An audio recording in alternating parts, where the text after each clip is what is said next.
I'm Raisa Chantami of the Indonesia channel in Jakarta, and this is your TIC News Break on the hour, every hour. Here's what's happening in Indonesia. At least 3 people were found dead in the ruins of a 3-story convenience store that collapsed on Monday in the South Kalimantan district of Banjar.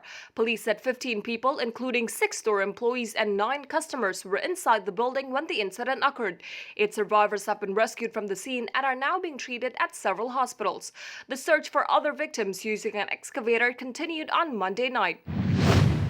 Indonesia Investment Authority, the country's sovereign wealth fund, has signed agreements with state-owned construction companies Hutama Karya and Waskita Karya for $2.72 billion in investments in Sumatra and the Java toll roads.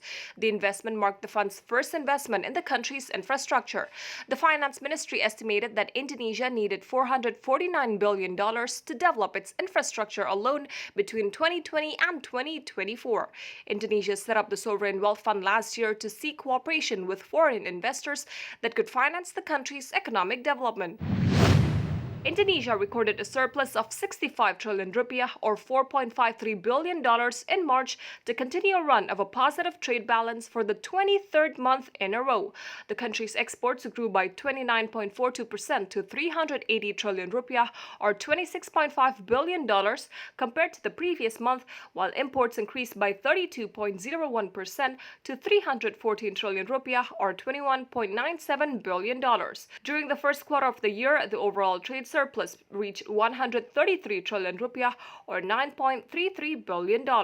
In the financial markets, here's how stocks and the currency closed in Jakarta and around the region.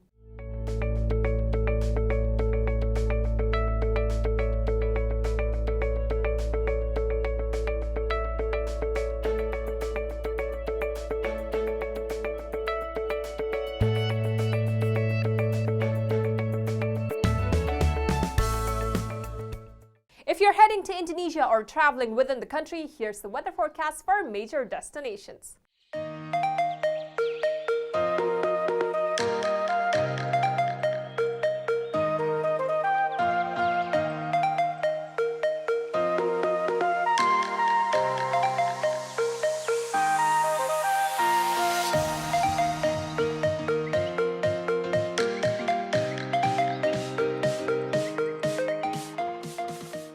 And that's what's happening in Indonesia. I'm Raisa Chantami with your TIC News Break.